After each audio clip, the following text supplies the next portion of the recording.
Hey guys, tonight we are diving into something gruesome, nerve-rattling, and brace yourself, downright toothy. Not in a cute way. No, we're talking about the world of medieval dentistry. A world where the only thing sharper than the tools was the pain. Where anesthesia was a mug of ale, a whispered prayer, and maybe if you were lucky, a dirty rag to bite on. Before we begin, make sure you're comfy. Maybe dim the lights, maybe throw on that background fan for a soft hum. And if you haven't yet hit that like button and subscribe, but only if you genuinely enjoy what we do here. Let us know in the comments where you're watching from and what time it is for you. It's always fascinating to see how far these stories travel. Now, imagine you're living in medieval Europe. There's no toothpaste, no toothbrush, not even the concept of floss. Your dentist, probably your local blacksmith, and your dental plan screaming. Let's get into it. Born into rot. You're born into a one-room hut, dirt floor, thatched roof, no running water, no soap, at least not unless you're a monk or royalty. Hygiene. Not a thing. Bad breath isn't considered a problem. It's just part of life. As a baby, you're gnawing on stale bread crusts and dried roots. Teething. It isn't treated with fancy rings chilled in the fridge. No teething gel. You get a beer-soaked rag and maybe a quick prayer. Everyone assumes the crying means you're growing stronger. Truth is, your gums are inflamed, and that first baby tooth is already on its way to rotting before it ever gets the chance to fall out naturally. By the time you're 5, you've already seen a grown man spit out a molar during dinner and just keep chewing. Your grandmother keeps her pulled teeth in a pouch for luck. Your dad. His smile looks like a crumbling stone wall, and no one's concerned. This is normal. And then there's the smell. Oh, the smell. Everyone's breath smells like something died in their mouth and brought friends. It's a mix of old cheese infection and sorrow. You get used to it. You have to. But maybe not entirely. Maybe your nose is a bit more sensitive than the others. That might be your curse, or your calling. Because by 7, you're standing in the back of the forge watching the blacksmith yank a tooth out of a man's head, using the same tongs he uses to hold hot horseshoes. The man screams, bleeds, thanks him, and you ask too many questions. So they hand you a rag, tell you to mop up the blood. Congratulations. You're the assistant now. No ceremony, no title, just a destiny soaked in iron and agony. No hygiene. Just hope.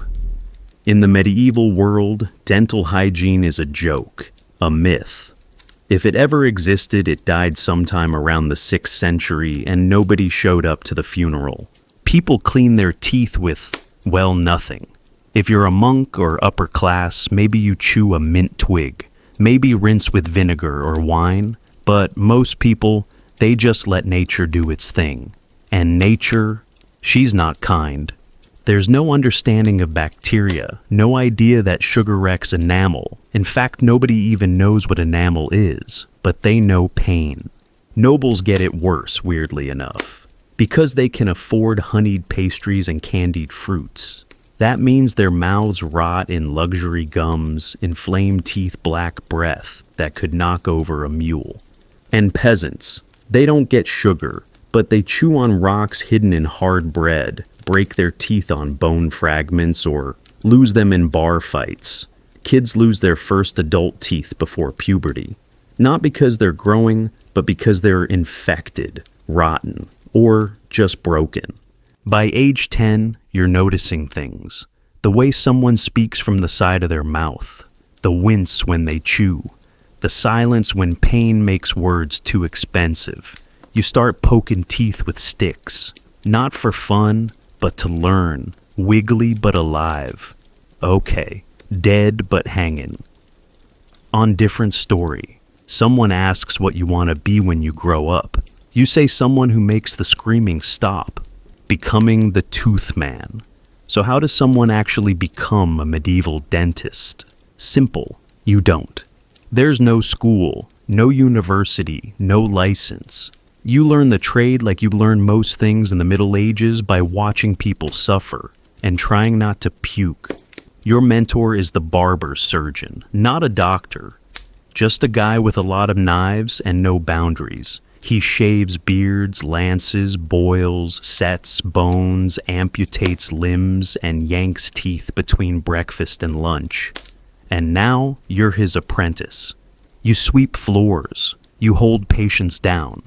You fetch boiling water not to sterilize the tools, just to make it look dramatic. Your first week, you faint twice. Your second, you're holding the torch. By your third, you're helping yank molars with tongs, meant for pulling nails out of wood. Your mentor teaches you the rules. If it's loose, pull it. If it's black, pull it. If they scream, pull it faster. Quick is better than clean. Infection. That's up to God. Just pretend to pray first. Makes people feel better. There's no textbook, just instinct, superstition, and repetition. You learn to twist, not pull straight. You learn what it feels like when a tooth's about to snap. And you learn that when things go wrong, you blame demons' bad diet, or, if it's really bad, the stars. Tools of the trade in torture. Forget sleek stainless steel trays. Your toolkit looks like it was borrowed from a dungeon. First the pliers, big rusted heavy, not made for mouths, made for horseshoes and meat hooks. But if they grip and pull, they work. Then there's the tooth key. It's a crank that twists the tooth until it pops out or breaks. Usually breaks. You've got hooks, scrapers, sharpened spoons for scooping out abscesses, moldy bread and ashes. That's your packing material, sterile, not even close. And the mallet. Yeah, sometimes you just tap a tooth loose like you're fixing a fence. Cleaning the tools. Optional. Maybe you wipe them on your apron. Maybe you pass them through a flame not to sterilize, but to look impressive. Blood stains are seasoning. You keep them all in a leather wrap or wooden box, ready to go.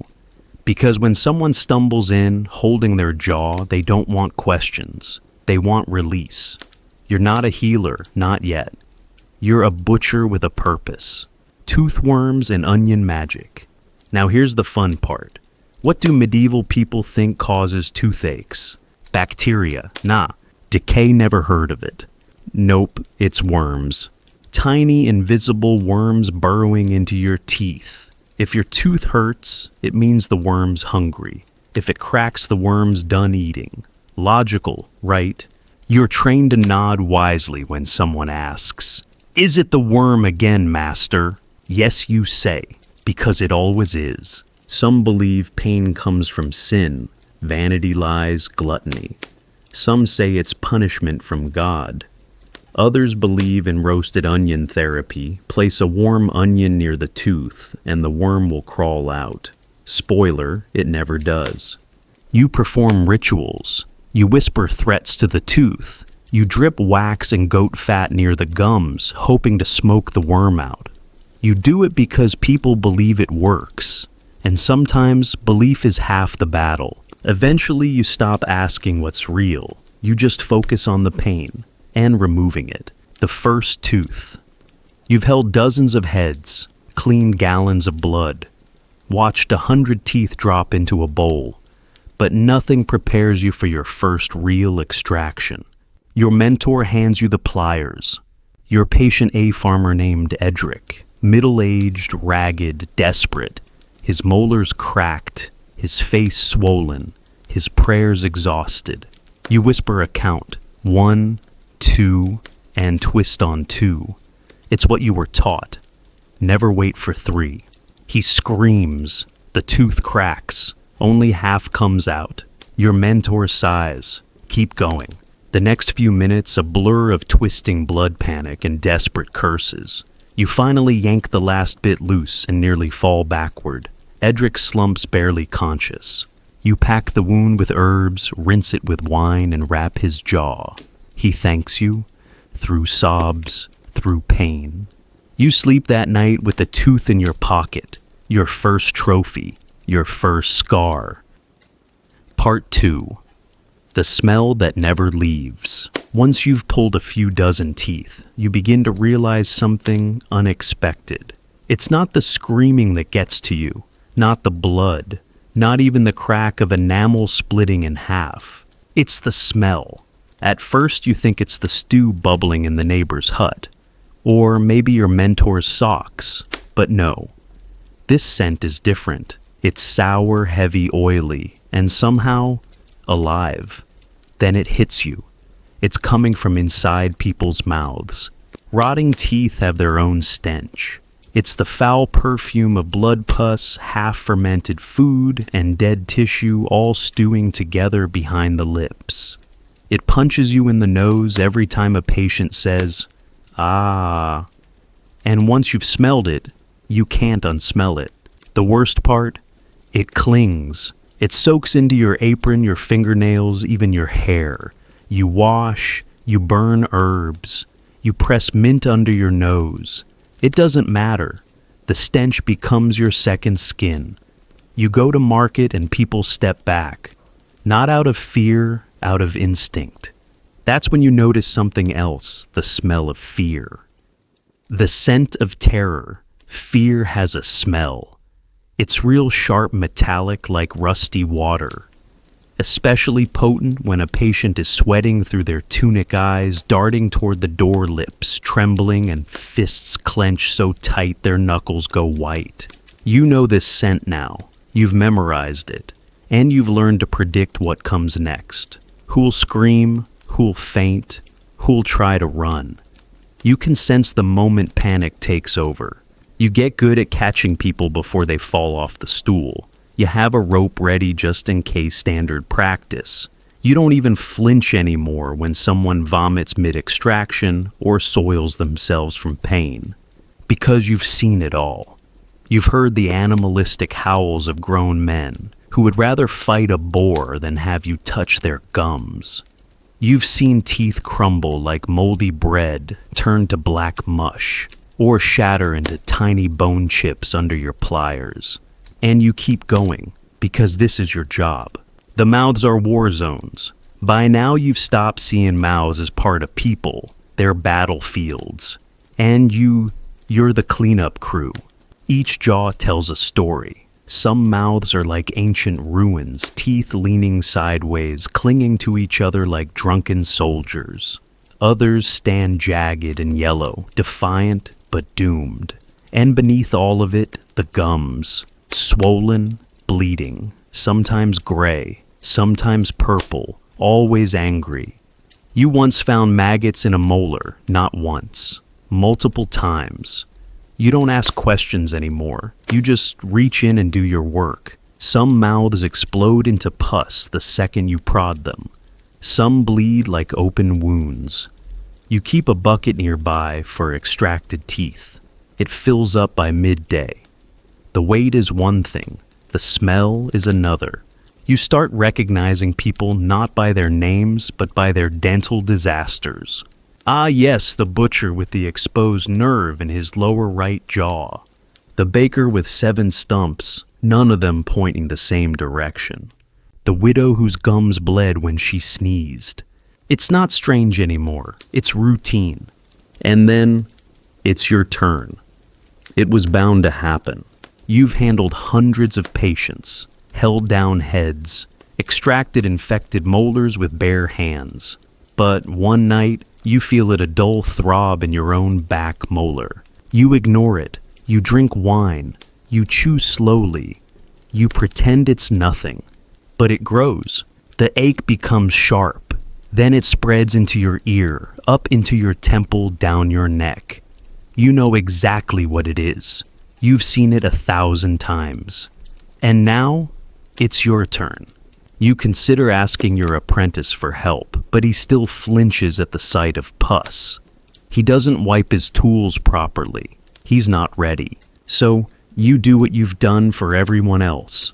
You go to your workbench, light the lantern, steady your hands.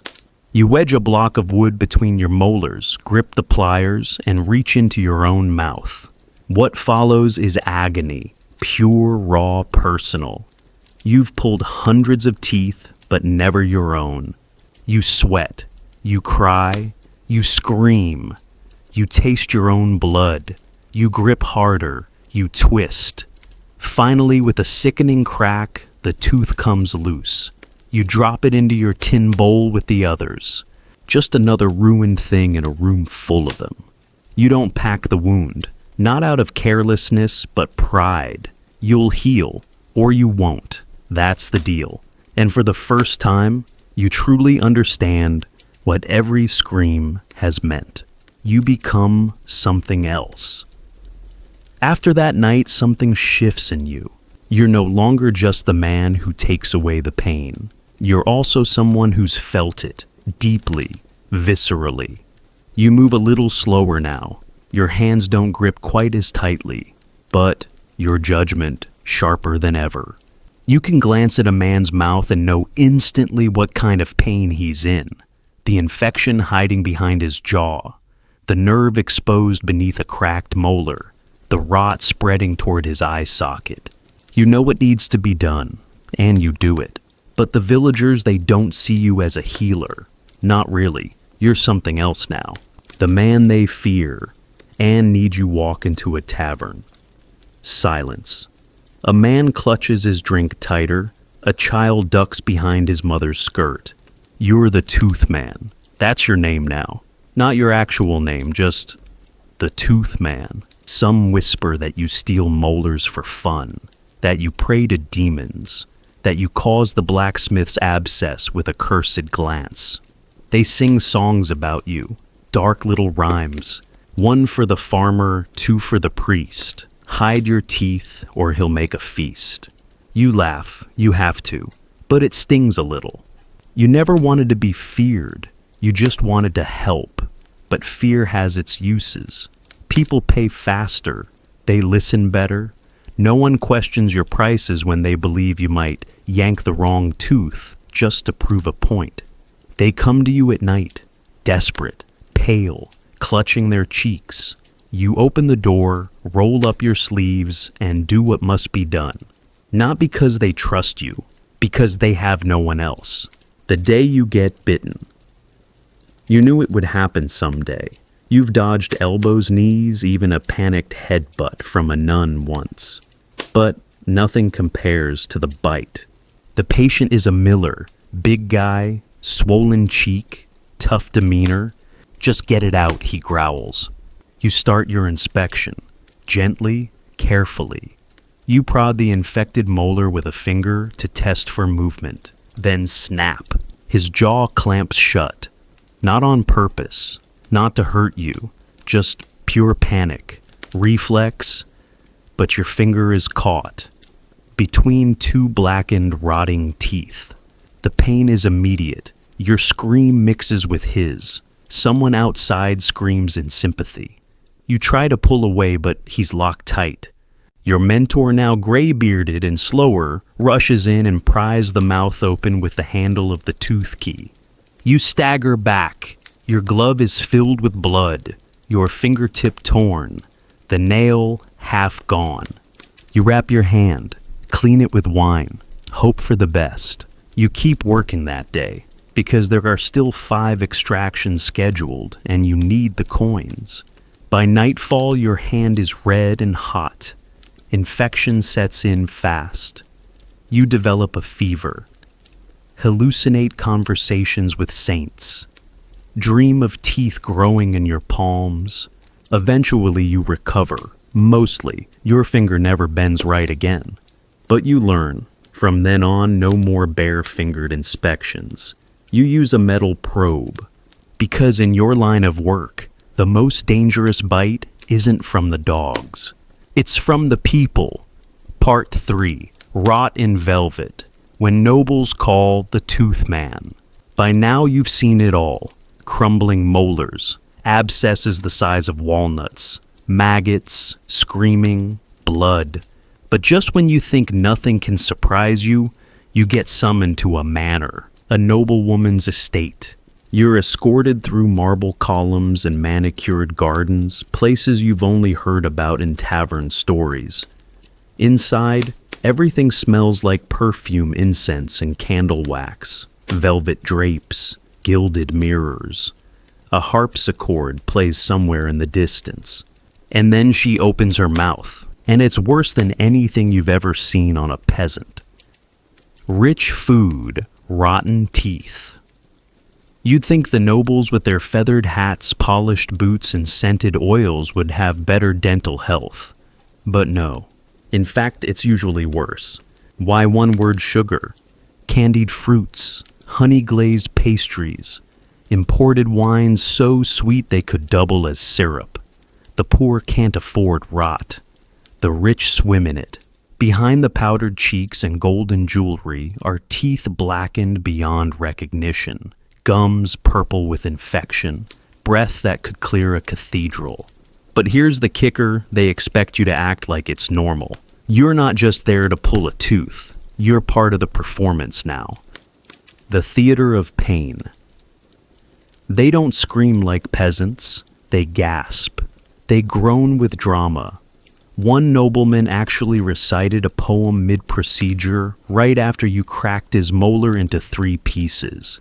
They ask you not to describe what's happening, not to say the word tooth. You're to refer to it as the issue or the irregularity. You kneel on velvet while they sit on cushions, and you yank out rotted teeth with tools still stained from the morning's barn extractions. But they pay. Oh, they pay. Coins, chickens, sometimes even jewelry. One duchess gave you a cloak. It smelled like wet dog, but it was embroidered. In exchange, they ask for silence, discretion, and a smile that says, "Yes, my lady." Your gums aren't the color of old meat. They're radiant. You learn to lie with your eyes. Medieval cosmetic dentistry. Yes, it existed. When a noble loses a front tooth, it's not just an inconvenience. It's a scandal. So, you get creative.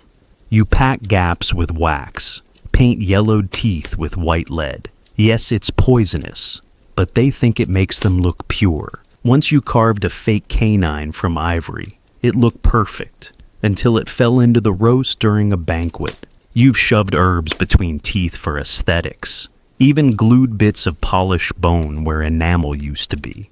It's not medicine, it's illusion, but they're happy, and you get paid. That's what counts. Rot is the great equalizer. Every time a noble opens their mouth and you see the same disaster you've seen in beggars, it reminds you of something important. Decay doesn't care about status. It doesn't care how many acres you own, or how many servants you command, or what title you wear before your name.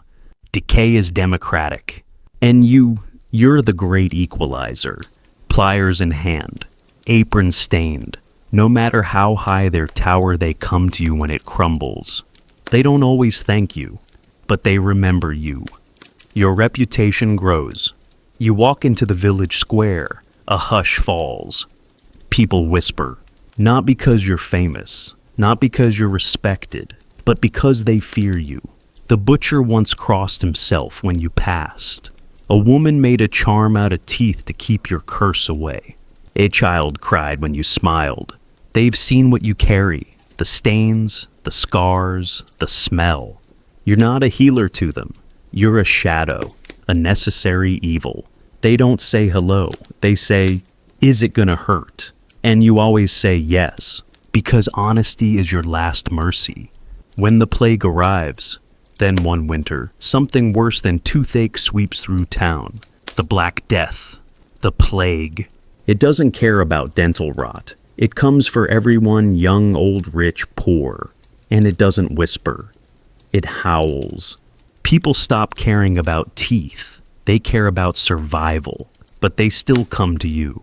Because you've seen pus before. You've lanced boils, drained rot, packed wounds with herbs. You know what infection looks like when it turns lethal. So you shift. You become something else, part dentist, part field medic, part priest. You don't just pull teeth anymore. You cut into swollen necks, open abscesses with heated knives, catch people when they collapse. You don't ask for payment. There's no coin left. Just bread salt or the promise of favors you know will never be repaid. A dying merchant gives you a silver ring. A widow gives you her late husband's boots. You bury what you can. You burn what you must. And you keep going.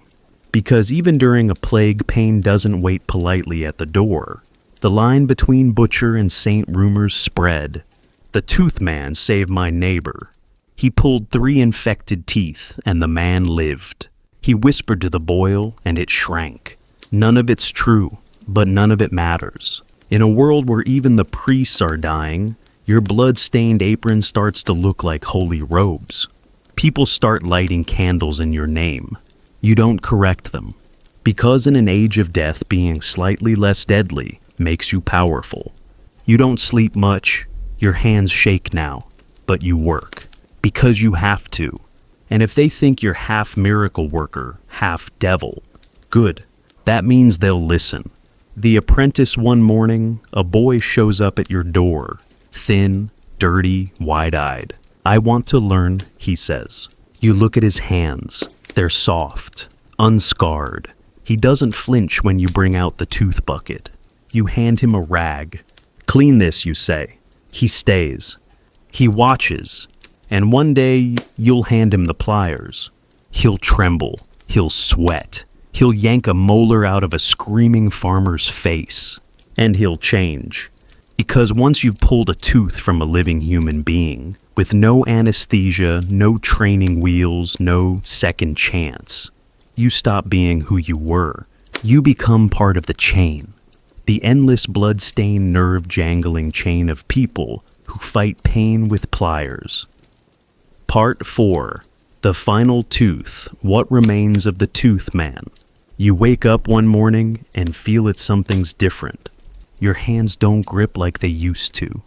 Your knees creak when you stand. Your fingers feel swollen, stiff. Your eyes take longer to focus, and your ears, they ring even in silence. You shuffle over to your workbench. Same tools, same smells, but they feel heavier now. Your apron doesn't wrap around you quite right anymore. The leather's stiff, the fabric stained beyond repair.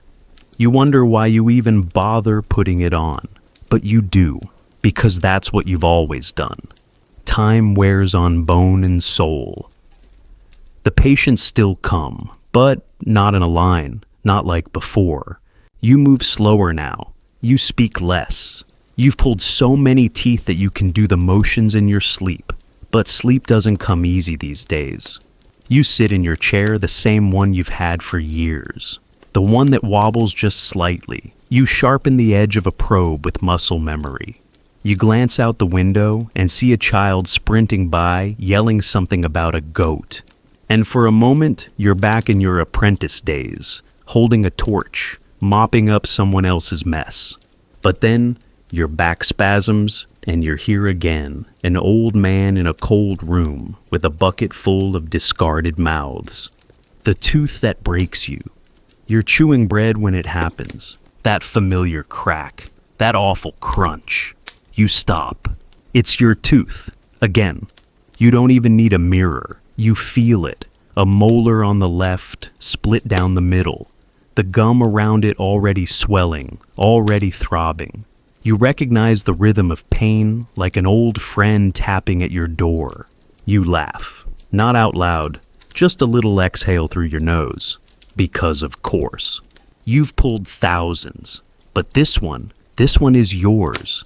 You wait until nightfall. You light the lantern. Sit in the chair. You know exactly how this goes. You wedge a block of wood between your teeth, just like you've told every apprentice to do. You brace. You slide the pliers in. And for the first time in your life, you hesitate. Because this one, it means something. It's not just pain, it's proof that you're near the end. The final pull. You don't count to 3. You never do. You twist hard quickly like you taught yourself decades ago. It resists, of course it does, but then you hear the crack, the wet pop, and it's out. You drop it into the bowl. It rattles against the others. And for a moment, you just sit there, bleeding, breathing, staring. It's not just a tooth, it's a trophy. Your last one. The final marker in a long, strange career, built on screams and roots and rot. You rinse your mouth with wine. You don't pack the wound. That part doesn't matter anymore. What matters is that it's done. The sound of silence. After that, everything gets quieter. Fewer patients. Fewer footsteps. People say you're still the best, but the village has changed. There's a young man now, your apprentice all grown up. He's good, careful. He asks the right questions. And the villagers, they go to him first. You don't mind. Mostly. Sometimes, though, you hear a scream from down the street. That special kind of scream, you know by heart. The sound of metal meeting nerve. And you smile. Because, you know, he's learning. What's left behind?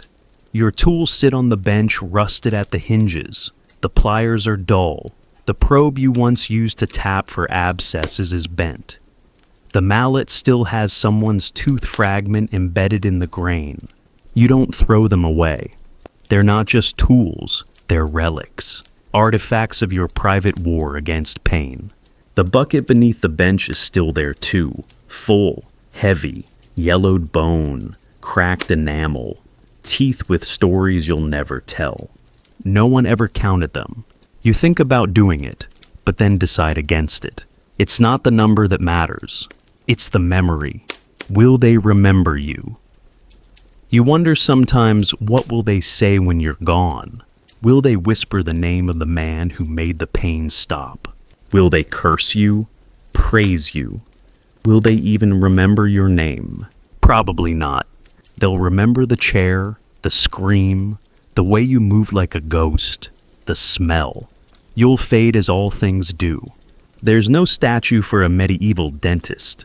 No hymns for the man who pulled teeth in the rain with shaking hands. No tomb in a cathedral. No legacy carved in stone. But somewhere, a child will grow up chewing without pain because of you.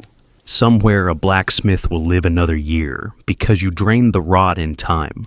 Somewhere, a widow will kiss her grandson without flinching because you pulled what needed pulling. They won't know it, but it'll matter. The end of the tooth man. The day you don't open your door, people will notice. Someone will knock, then knock again. Eventually, your apprentice will come. He'll find you in your chair, eyes closed, tools nearby. One last molar sitting on the bench, yellow and cracked. He'll cover you with a blanket. He'll clean the workshop. He'll take your tools. And when the next patient walks in, clutching their jaw, scared and sweating and desperate, he'll nod, just like you did. He'll roll up his sleeves, pick up the pliers, and carry on. Part 5. Before fashion. What we wore when we were barely human, before silk, before linen, before the idea of style even existed. There was just skin, human skin, exposed to sun, wind, insects, cold, hunger, predators. No SPF, no Gore-Tex, just the world raw and brutal, and us trying not to die. So, what did we do? We covered up. Not because we were shy, but because we were cold. And just like that, the first outfit was born, not out of vanity, but survival. The first clothes were shields. You have to imagine it 100,000 years ago. Maybe more. Early humans waking up in caves or under trees, no wardrobes, no closets, just whatever they could scrape together from the world around them. Animal hides from a successful hunt. Yes. Bark from a flexible tree. Absolutely. Woven reeds, twisted grasses, knotted vines. It wasn't pretty, but it worked. These weren't outfits. They were shields. Armor against nature. A lion's pelt might keep you warm at night, but it also made you smell like lunch to every predator in the area. Still, it beat freezing to death. We tied skins around our waists, threw them over our shoulders, fastened them with bones or sinew or whatever scrap we could find. Sewing didn't come until much later. In the beginning, it was all about tying and wrapping and hoping for the best. Function first. But then, symbolism. But here's where it gets interesting. Somewhere along the line, those crude coverings started to mean something more. The guy with the biggest bear hide, he probably killed it. The woman with the carefully braided grass belt, maybe she was the healer, or the storyteller, or the elder. Clothing stopped being just protection. It started whispering status. The seeds of fashion had been planted not in silk-lined temples, but in the muddy footprints of prehistoric hunters who wanted to be recognized. Tailoring enters the scene. Archaeologists have found bone needles dating back nearly 40,000 years. Think about that. Somewhere in a cave lit by fire and hope, someone took the time to poke holes in leather, pass sinew through it, and tailor something. Not just drape it, shape it, fit it. That's not instinct, that's innovation. That's the birth of design. Suddenly, clothes weren't just shields. They were tools of identity. And as we spread out across deserts, tundras, jungles, our clothing evolved with us. Dressing for the environment. In cold climates, we layered fur-lined hoods, wrapped feet, multiple hides, tight bindings to trap body heat. In hot climates, we loosened up, minimal coverings, breathable fibers, lightweight wraps. It wasn't about modesty, it was about function. But even function can look good, and soon it did. From necessity, we invented nuance. And from nuance, we built culture. Enter ancient Egypt, the linen revolution, fast forward. The year is, let's call it 3000 BCE. Welcome to Egypt. The pyramids are still just big ideas in someone's sketchbook. But down by the Nile, something incredible is happening. Linen. Not wool, not fur, not grass, linen. Made from the flax plant, linen was light, breathable, and most importantly, clean. In Egypt's dry, hot climate, it was the perfect fabric. But it wasn't easy to make. You had to harvest the flax soak, beat it dry, spin it, and then finally weave it into cloth. It was labor-intensive, which meant valuable, which meant status. Fashion becomes spiritual. Egyptians didn't just wear linen because it was practical. They wore it because it meant something. Pharaohs wore it. Priests wore it. Even the dead wore it, mummified in layer after layer of bleached, carefully pleated linen. Because to Egyptians, your clothes weren't just for living. They followed you into the afterlife. A well-dressed corpse was spiritually prepared. White linen that meant purity, cleanliness, divine favor. The elite flaunted semi-transparent tunics. Ordinary workers wore simpler kilts. But even the poorest Egyptians appreciated linen's elegance.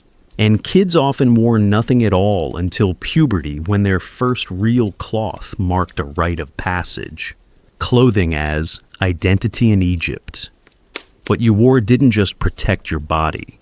It declared your place in the world. Jewelry completed the look.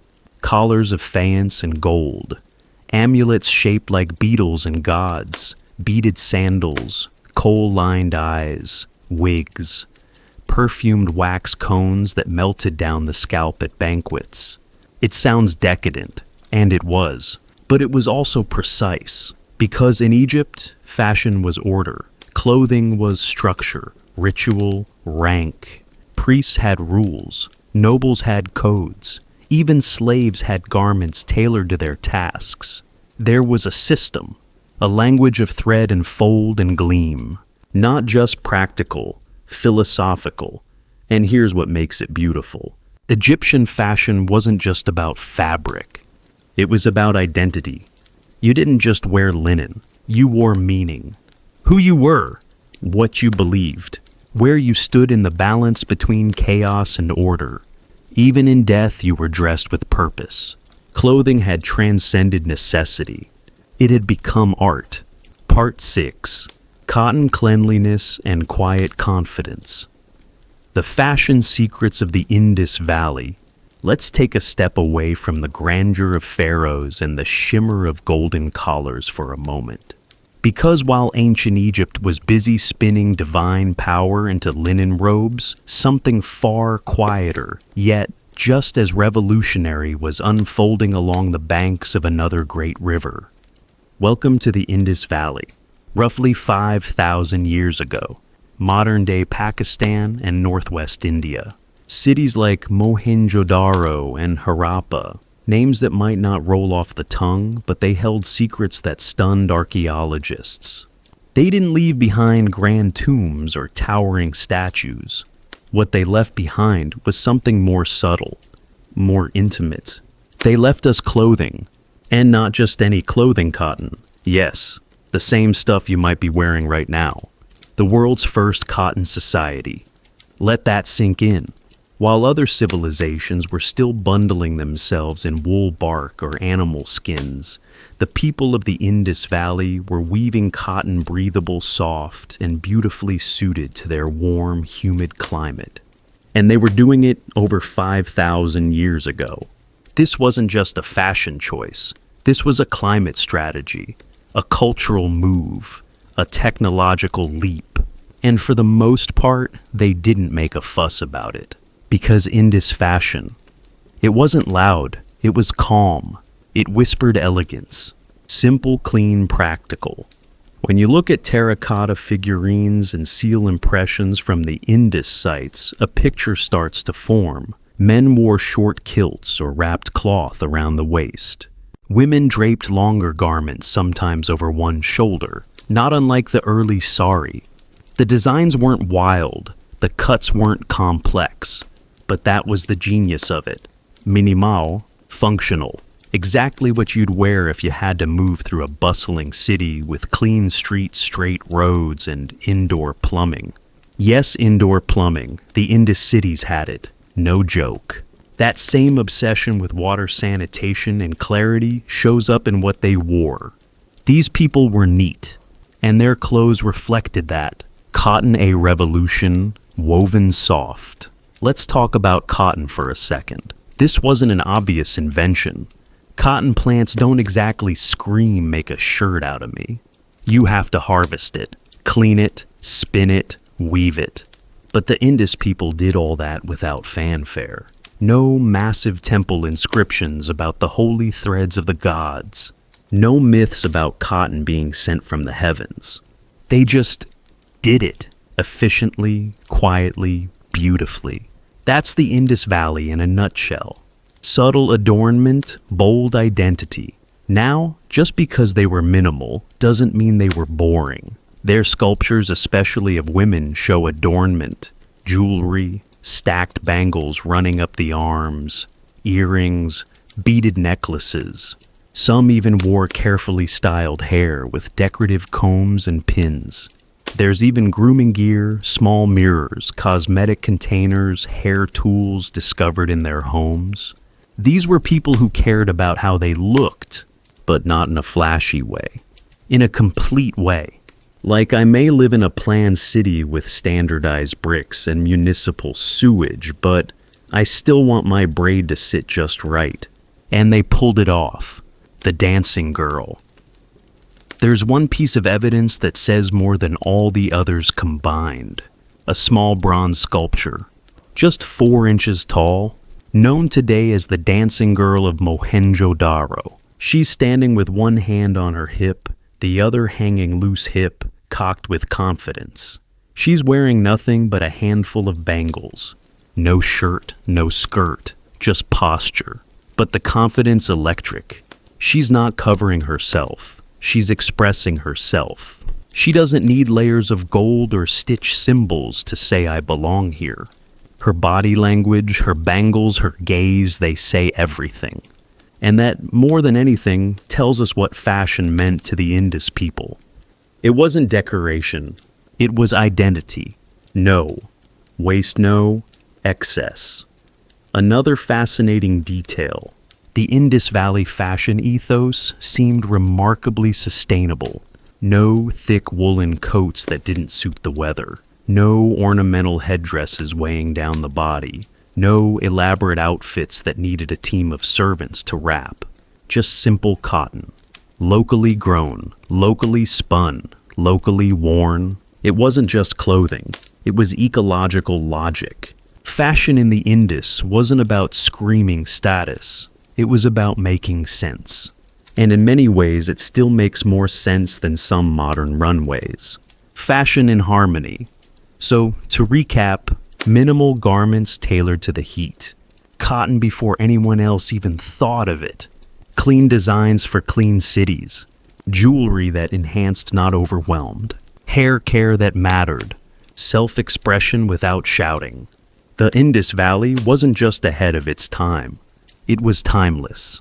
Its fashion philosophy could have walked into a minimalist fashion studio today and nobody would blink. That's how far ahead they were. Part 7. Minoan Fashion. The world's first catwalk civilization. All right, dim the lights. Picture a place where the waves kiss palaces built with windows, where rooms glow with painted dolphins, and women walk through courtyards like living goddesses. Welcome to Minoan Crete. We're around 2000 BCE now. The Bronze Age is in full swing. And on this sunny Mediterranean island, something extraordinary is happening, not just in art, not just in religion, but in fashion. Because the Minoans weren't just dressing to survive. They were dressing to stun.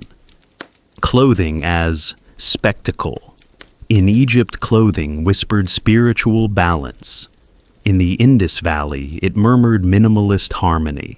But in Minoan Crete, it danced. Literally. Everything was movement. Their art explodes with energy. Acrobats flipping over bulls, women twirling in layered skirts, priests performing open-air rituals surrounded by color. Their clothing followed suit. Gone were the plain wraps and tunics. In came flounces embroidery, tight waists, flared hems, bold jewelry, and this is not a joke. Bare chests. Let's start with the most iconic piece. The Minoan bodice. It's probably the most shocking fashion statement of the Bronze Age. Open-chested bodices. Women, at least those shown in ceremonial or high-status depictions, wore tailored garments that exposed the breasts entirely. These weren't wardrobe malfunctions. They were intentional. The bodices were tightly cinched at the waist, lifting the bust proudly forward. Sleeves might be short or long. The neckline, just gone, entirely open. Paired with flounced skirts that looked almost like early hoop skirts, the overall look was structured yet fluid, ideal for movement, especially ritual dances. This wasn't about modesty. It was about power. The skirt game. Strong Minoan skirts were tiered, flared, layered. Not flat panels. Not simple wraps. We're talking sewn construction, multiple fabrics, even possible pleating or embellishment. Some think the layers mimicked flower petals or sea waves. You can imagine the swish of it all as they walked through sunlit courtyards or spun in circle dances under olive trees. There was drama, rhythm, intent. And remember, we're talking Bronze Age. While much of the ancient world was still wrapping themselves in one piece of cloth, the Minoans were out here doing high-concept design, color pattern, personality. Their clothing wasn't dull. It was painted with stripes, geometric shapes, rosettes, and zigzags, deep reds, saffron yellows, cobalt blues. They even painted fashion on their walls, frescoes showing women with bell-shaped skirts, stylized curls, and calm, confident faces. The colors weren't just decoration. They were emotion. The Minoans embraced joy, rhythm, and movement, and they wore it like a badge. Even their gods were dressed well. Figures like the snake goddess wore the same bold bodices and skirts as the women on the streets. Divine and earthly fashion merged. Jewelry and hair. The details matter. The Minoans didn't stop at fabric. They layered on jewelry, earrings, necklaces, bracelets, diadems. Precious metals were used, yes, but so were faience beads and glass. Their hair was curled, styled, possibly dyed. Some wore their locks in ringlets. Others wrapped them in ribbons or left them flowing behind like living capes. Men, too, were stylish. They wore short kilts, sashes, sandals, and sometimes elaborate helmets for ceremonial events. Everyone was in on the look. Gender expression, ahead of their time. One of the most fascinating things about Minoan art is how fluid gender presentation can seem. Yes, there are distinctions, but not the rigid binary roles found in many later ancient cultures. Some fresco figures are ambiguous. Long hair, bare chests, tight waists, traits shared across depicted genders. This suggests a culture more open in its self-expression, a society where presentation mattered more than strict categories. It's hard to know how deep this went, but visually, the message is clear. Minoan fashion was playful, fluid, and inclusive. Fashion as ritual. The most iconic fashion moments in Minoan life weren't daily strolls, they were rituals. Religious ceremonies, processions, and festivals were massive events. Dancers in flounced skirts leapt across temple courtyards. Priestesses in embroidered robes poured offerings to snake deities.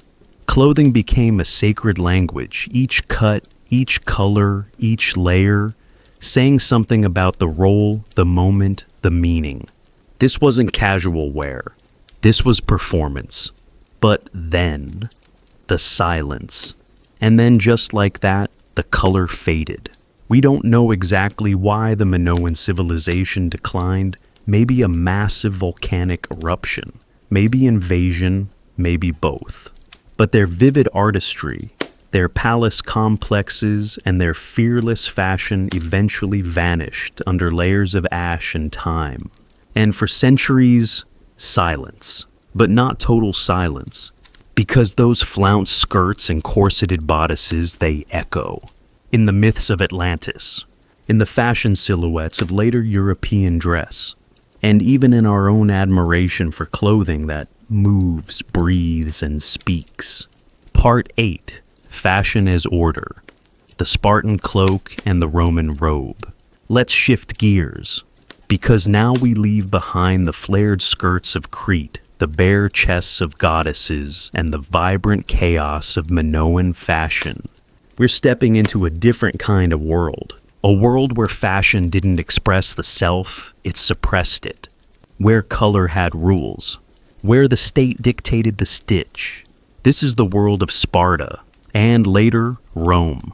Where what you wore didn't celebrate who you were. It reminded you who you belonged to.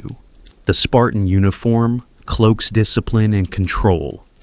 Imagine a young Spartan boy, 7 years old, ripped from his family, tossed into the state's training program, the Agoge. From this point on, everything about his life is dictated by the needs of the military, including his clothing. Boys were given one cloak per year, that's it. No underwear, no tunic, no changes. Just a single piece of cloth wool, often red, wrapped around the shoulders and body, worn every day in every season, hot or freezing. No exceptions.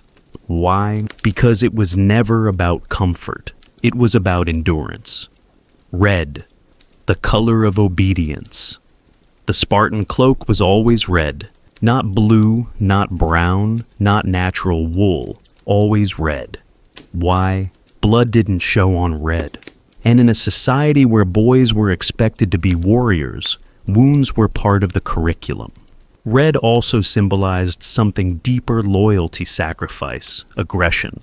It sent a message not just to the enemy, but to the wearer. You are a weapon. You bleed, you sweat, you suffer, but you don't complain. Because your cloak absorbs it all. It becomes your armor, your identity, your silence. Spartan women and simplicity. Spartan women were unusual in the ancient world.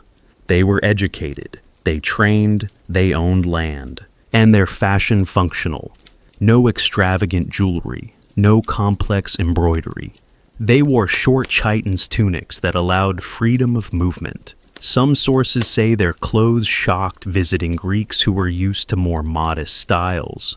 But in Sparta, modesty meant not drawing attention to yourself. Not with cleavage, not with gold, but with confidence. A Spartan woman didn't need accessories to prove her worth. She had muscle, land, and a say in society. She didn't dress to attract. She dressed to command. Rome fashion as propaganda.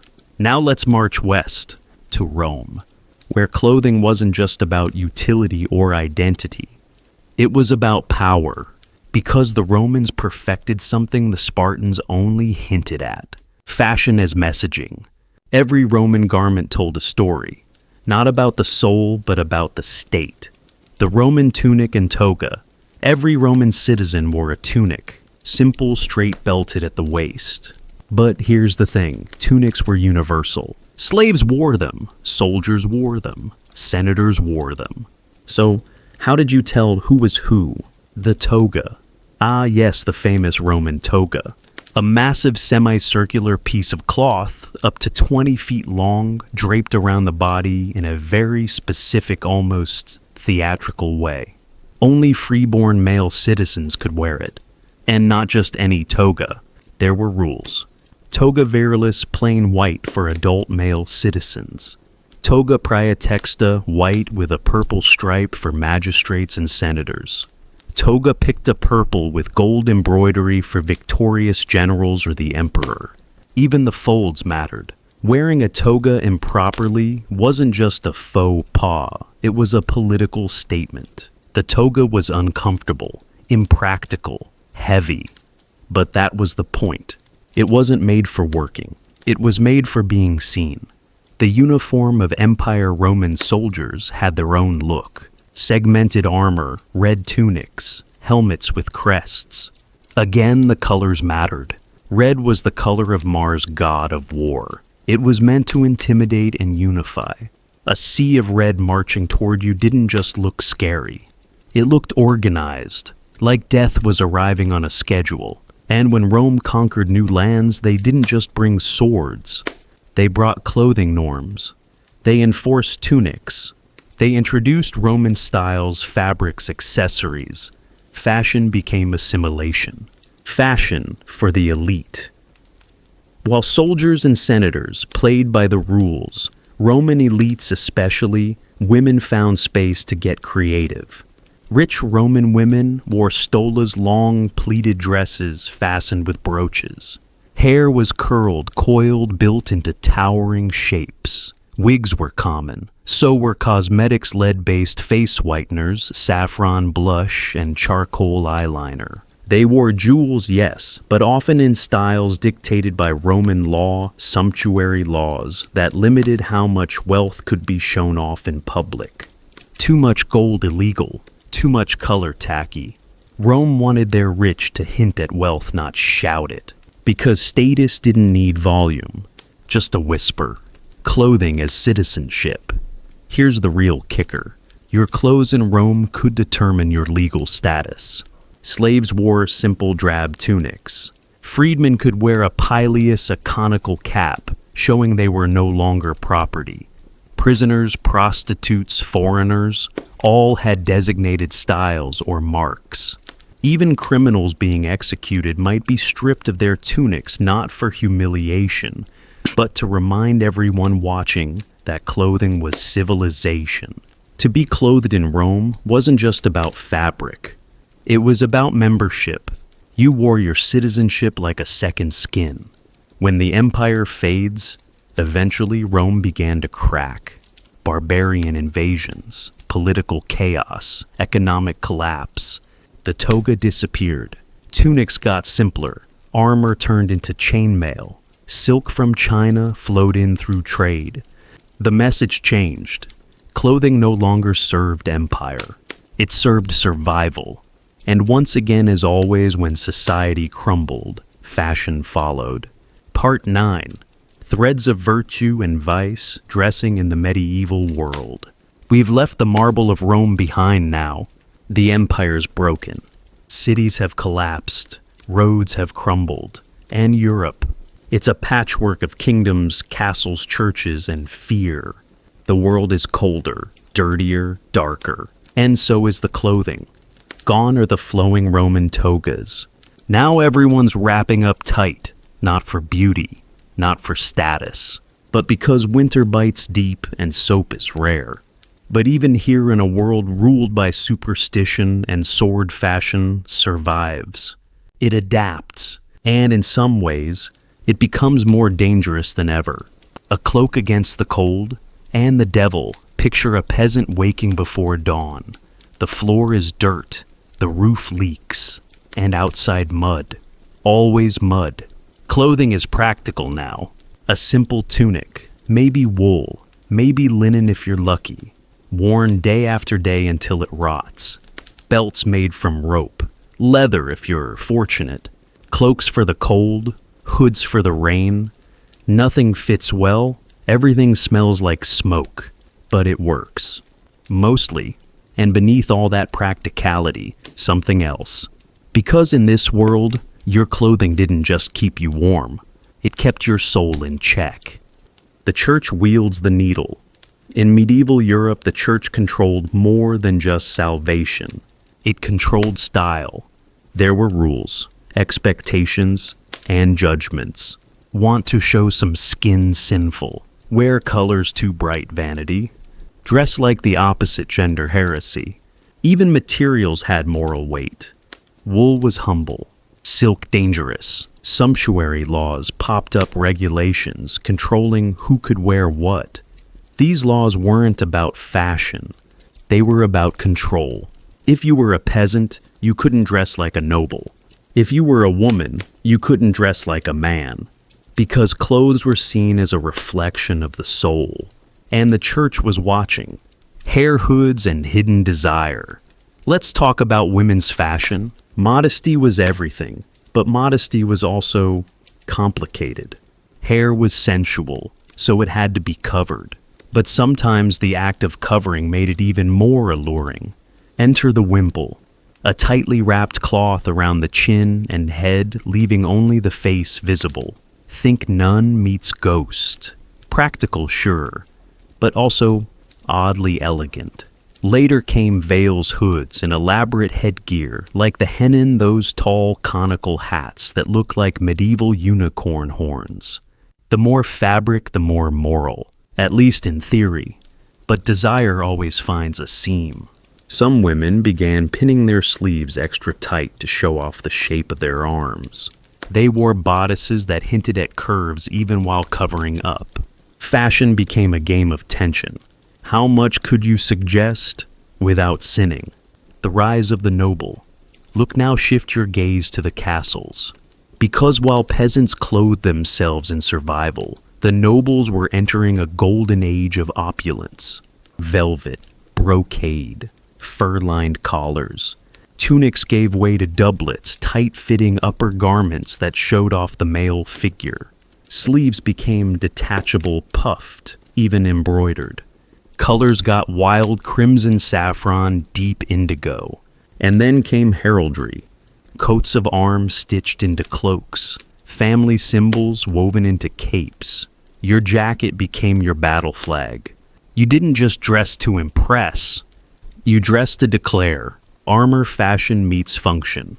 Don't forget the knights. Because even in battle, fashion didn't disappear. Chainmail came, first metal rings, woven like fabric layered over padded tunics. Then came plate armor, custom forged, highly polished, even engraved. Helmet crests, decorative etching, painted shields. A knight wasn't just a warrior. He was a walking symbol of power, of loyalty, of terrifying beauty. And beneath all that steel, fine fabrics, Because no matter how many swords you swing, nobody wants itchy chainmail on bare skin. Even a knight wants comfort. The color code of class medieval Europe didn't have designer labels. It had dye. And dye was expensive. The deeper the color, the deeper the pockets. Gray-brown, pale green, peasant. Blue-red, rich green, merchant. Purple or gold, royalty, or clergy. You could literally see a person's rank from across the village square. And if you dressed above your station, that wasn't bold. It was illegal. You could be fined or worse. Fashion was locked to class. But people still pushed the boundaries. The tailor, as power broker. As fashion grew more intricate, a new kind of professional emerged. The tailor. And with them came patterning, fitting, shaping. A skilled tailor could make a common man look noble, or a noble look like a king. They measured, they stitched, they whispered secrets of the body. And suddenly, clothing wasn't just fabric. It was architecture. A dress could lift, a tunic could tighten, a cloak could conceal. Tailors became trusted, feared, respected, because in a world where everyone was watching how you dressed, tailors held the scissors. The Black Death and the birth of new looks. Then came the plague. The Black Death tore through Europe like wildfire. Millions died. The old order cracked. And fashion, it changed. People wore mourning blacks. New silhouettes emerged, tighter sleeves, pointed shoes, fitted bodices. Some historians say people began to dress more elaborately after the plague, as if to reclaim beauty, vitality, and life. Others say the trauma warped fashion into decadence. Either way, the result was the same. Fashion didn't just survive the plague. It evolved through it. Part 10. When fashion screamed, the Renaissance, the Baroque, and the birth of the outfit, we've walked through furs and flax, through togas and tunics, cloaks, and corsets. But now the whispering stops. Fashion begins to roar. Welcome to the Renaissance. Europe is awakening. Cities are growing. Trade is booming. Art is everywhere. And suddenly clothing isn't just survival or modesty or status. It's expression. It's identity. It's a stage. And everyone, rich, poor, king, merchant, poet, is trying to put on the best show. The Renaissance tailored identity. Let's begin in Florence, or Venice, or Paris, or London. It doesn't matter where you land, what matters is what you see. Color, everywhere. Scarlet emerald, deep sapphire, gold thread embroidery, dyed using insects' bark, crushed minerals. The human form is back in fashion, literally. Men wear doublets-fitted jackets that puff at the chest and narrow at the waist. Women wear gowns with tight bodices and wide conical skirts. And those sleeves, huge. We're talking slashed, puffed, layered, detachable, trimmed with fur and pearls. Because sleeves weren't just parts of clothing anymore. They were statements. I can afford 3 yards of velvet, just for my arms. The face becomes a canvas makeup wasn't just for women. Both men and women began powdering their faces often with lead-based creams for that pale aristocratic glow. Rouge, lip tint, kohl. High foreheads were considered elegant, so some women even plucked their hairlines. Beauty hurt, but status always does. And then came the wigs. Big ones. Bigger. Enormous. Especially in France. But we're not there yet. The Baroque explosion. Let's fast forward to the 17th century. To Versailles. To Louis XIV. The Sun King. He didn't just love fashion. He weaponized it. He made looking fabulous a requirement for staying in power. Courtiers were expected to dress in elaborate, ever-changing outfits multiple times a day. Cravats tied just so.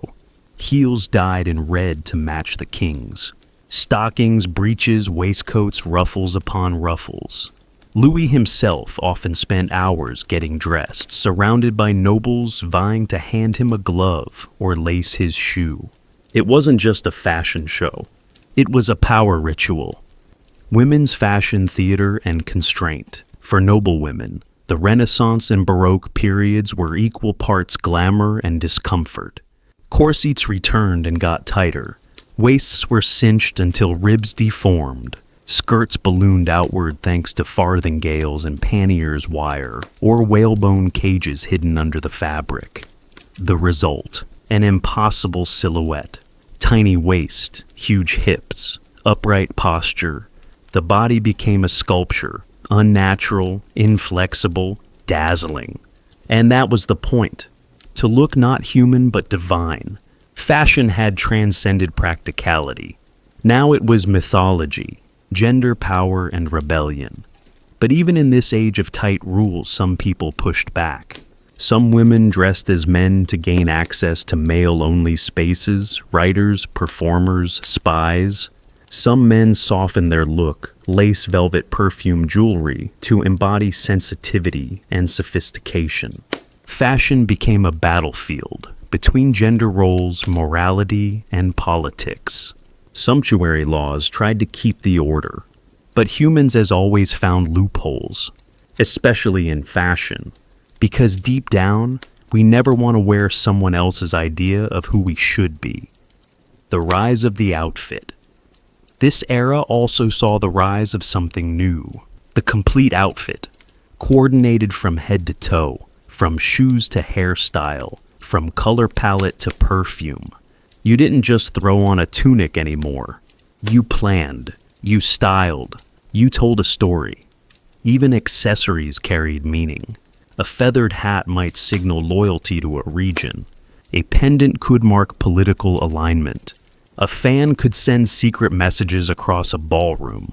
Fashion had become language, one spoken in silk and silver and scent, fashion and colonialism. It's important to say this. This era wasn't just about fun. It was also about power, exploitation, empire. Many of the most luxurious fabrics, silks, cottons, dyes came from colonized regions.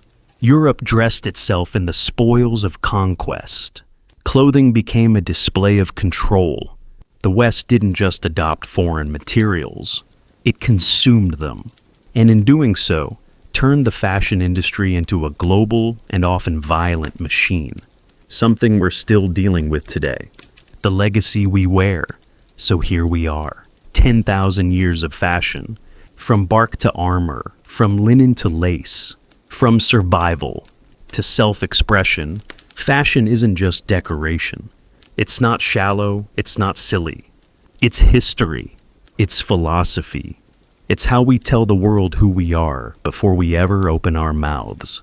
It reveals our values, our fears, our dreams, and while styles change, one thing stays the same.